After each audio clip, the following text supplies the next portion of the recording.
Revista Venevisión, líder en opinión, por tu canal independiente, Venevisión. Amigos, nos complace muchísimo hoy contar con la presencia de Pedro Palma. Él es economista, profesor del IESA, y bueno, vamos a hablar de eso que tanto ocupa y preocupa a mucha gente en el país. Bienvenido a Venevisión. Gracias, Eduardo. Un millón de gracias por la invitación y un placer estar aquí. Bueno, poniendo las cosas en perspectiva y más allá de las coyunturas, de las largas colas, de las fiscalizaciones, en la necesidad de la gente por encontrar las cosas y pagarlas a un precio que esté al alcance posible, analicemos un poco lo que ha sido la aprobación del habilitante. En función de ese futuro, ¿qué posibilidades tiene el Ejecutivo de hacer buena su palabra, su garantía de que estos precios llegaron para quedarse? Mira, yo creo que muy poca, porque en primer término el Ejecutivo, a través de esta ley habilitante, está ahora aprobando una nueva ley. Pero resulta que esa ley ya existe desde mediados del año 2011, con la Ley de Costos y Precios Justos, que le daba exactamente al gobierno la misma potestad de fijar cuáles eran los costos, cuáles eran, por lo tanto, dados esos costos, los precios justos a que se debía vender cada producto. Eso lo establece la Ley de costos y precios justos, que está vigente. Entonces, ¿para qué una nueva ley que diga exactamente lo mismo que la ley que aprobaron hace 2 años y que probó ser un absoluto fracaso? Cuando se comenzó a implantar la Ley de Costos y Precios Justos, se tomaron 19 rubros, mayormente de productos alimenticios. Se congelaron los precios de esos productos mientras se analizaban sus estructuras de costos, y después se le dijo a los productores, esos productos bajen el precio 20, 25, 10, 12%, y bajaron los precios. Bueno, eso al principio tuvo un impacto, desaceleró la inflación en los primeros meses del año 2012, que fue en los primeros meses cuando se comenzó a implantar esa ley. La inflación se desaceleró, pero todo el mundo sabía que eso era pan de un día, flor de un día, porque eso rápidamente iba a condenar a muchos productores y distribuidores a trabajar a pérdida, y que por lo tanto iban a aparecer graves problemas de desabastecimiento y de escasez que iban a obligar a revisar esos precios y por lo tanto a que se materializara un rebote de precios como el que se materializó en los últimos meses del año 2012, y plenamente una inflación realmente fuera de control a partir del año 2013. Es decir, se cumplió lo que nosotros todos estábamos esperando que se iban a producir con esa ley. Bueno, ahorita en lo que estamos es exactamente en el mismo punto en que se estaba a mediados del año 2011, donde se decía que la inflación era producto de la especulación, que el gobierno tenía que poner coto a eso. Se aprobó la Ley de Costos y Precios Justos, como ya te dije, con la finalidad entonces de fijar los precios justos de acuerdo a la estructura de costos, y nada de eso funcionó. Estamos nuevamente viviendo un nuevo episodio, repitiendo el mismo episodio ahora. ¿Por qué eso no funciona? Porque esa es la pregunta que tenemos que hacer. Eso no funciona en primer término porque eso exigiría, para que pudiera más o menos funcionar, una estructura de eficiencia descomunal que no la tiene el Estado. ¿Para regular? ¿Para controlar? No, para primero, por ejemplo, estructurar cuáles son los costos en que tú incurres. Porque cuando tú le dices a un distribuidor, a un comerciante, a un productor, a un mayorista, usted no puede vender así no a tanto, ¿ok? Tú tienes que tomar en consideración cuáles son los costos de producción en que incurre ese empresario. Porque si tú no los tomas en consideración, eso no te importa, si tú no los analizas o estudias, pues obviamente tú cometes injusticias. En algunos casos, unos podrán perfectamente vivir o hasta beneficiarse con los precios que tú estableces, pero otros no, porque hay empresas que son mucho más eficientes, empresas que tienen por sus dimensiones unas estructuras de costos por unidad muchísimo menores que otras. Y por lo tanto, ¿cómo tú vas a pretender que tú vas a tener el conocimiento y la capacidad de conocer caso a caso cuáles son las estructuras? Después, tú, por ejemplo, eso beneficiaría quizás a los más grandes, en contra de los más pequeños, que serían los más perjudicados, pero los más pequeños son los que tienen las estructuras de costos medios más altos. Por lo tanto, si tú le estableces el mismo precio a todo el mundo, bueno, beneficias al grandote, que sí puede realmente operar con ese con ese precio establecido, pero condenas al otro a trabajar a pérdida, y por lo tanto condenas a esa pequeña y mediana industria, que es precisamente esa pequeña y mediana empresa, que es precisamente el grupo de empresas que quiere estimular el gobierno, que dice el gobierno que quiere estimular, las condenas a desaparecer, pero las condenas a trabajar a pérdida. eso no funciona. Mira, después el gobierno, una de las cosas que hace es que te dice, no acepta determinados tipos de costo que son realistas. El costo de oportunidad, no, el costo esperado de reposición. Si tú estás produciendo hoy con una materia prima que importaste a 4.30 o a 6.30, tú no puedes establecer el precio de ese producto que estás produciendo hoy basado en ese costo, porque tú sabes que cuando vayas a reponer esa materia prima que estás usando hoy, tú vas a tener que pagar por $1 sustancialmente más costoso para reponer esa materia prima. ¿Pero por qué? Si hay control de cambio. Bueno, porque el gobierno... Y dice el Ejecutivo que va a haber acceso al dólar a 6.30. Eso es lo que prometen, pero resulta que la realidad es que no hay acceso a esos dólares a 6.30. Y desde hace ya varios meses estamos en una situación de escasez realmente crítica. Y esa es una de las razones principales que explican la inflación de este año. Ahora, Palma, el Ejecutivo nos dice que estamos en guerra económica, que está desarrollando un acto de justicia para proteger a las víctimas de los especuladores, que por eso hace falta una ley habilitante para ir a fondo a través de una ofensiva que decía Nicolás Maduro va a ser estremecedora.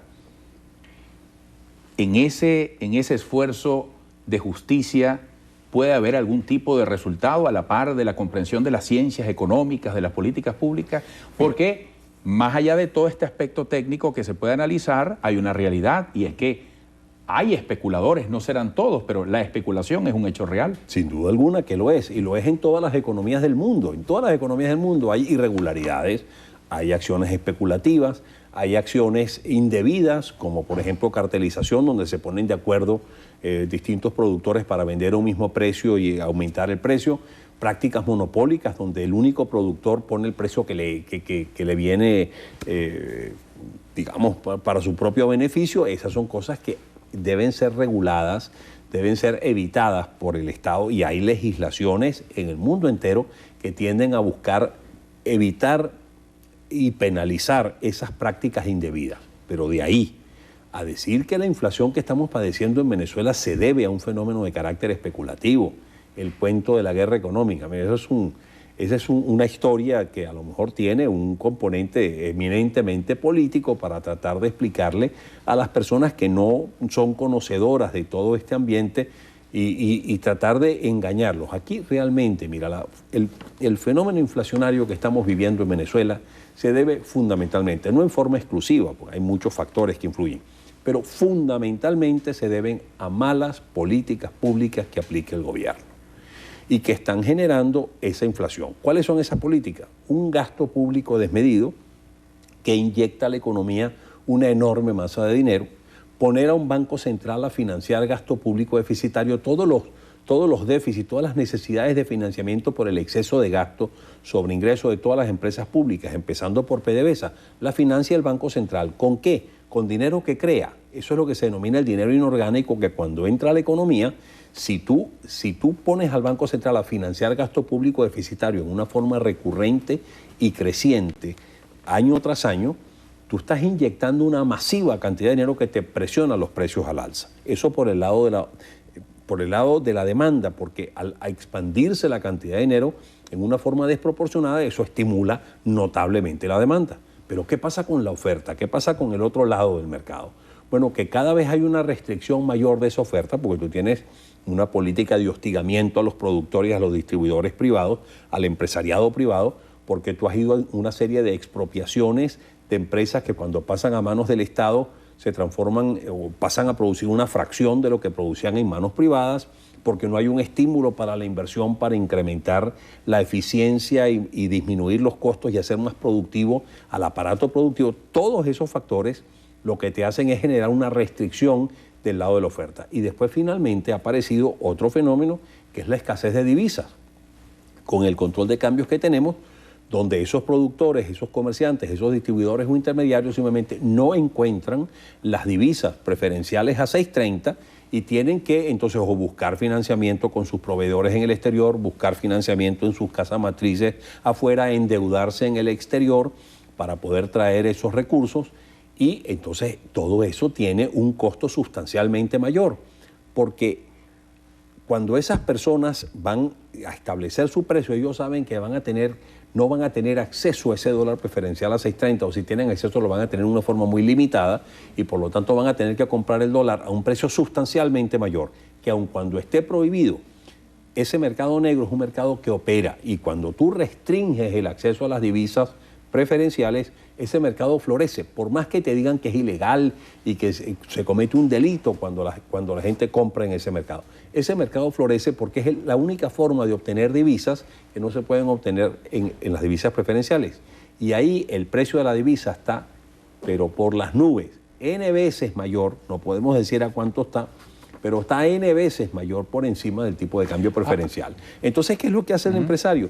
Pues simplemente dice, oye, si yo voy a tener que pagar el dólar a un precio sustancialmente mayor para reponer esta mercancía, para reponer estos insumos que yo estoy utilizando, yo tengo que aumentar mis precios hoy para mañana contar con los bolívares en la cantidad suficiente que me permita comprar ese dólar sustancialmente más caro. Y eso es lo que se denomina el precio establecido por los costos esperados de reposición, que es lo que el gobierno definitivamente rechaza y no quiere aceptar. Ahora, Palma, de alguna manera en esta conversación, en su mensaje, se está tocando un asunto de psicología social, porque también eso influye en la economía. Sin duda. Lo cierto es que a la vuelta de la esquina tenemos el 8 de diciembre.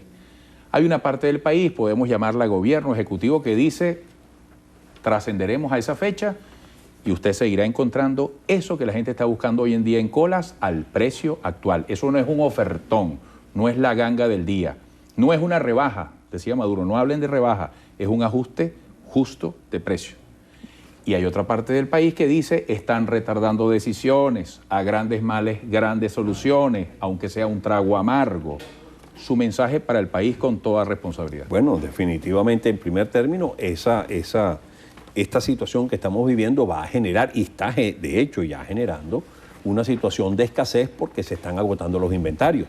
Y por más que el gobierno promete y dice que va a reponer esos inventarios, que va a importar 400.000 unidades de productos, que se está acordando con Samsung el montaje de una fábrica de electrodomésticos y de productos electrónicos en Venezuela, eso toma tiempo, eso no se logra, eso no se monta en 15 días.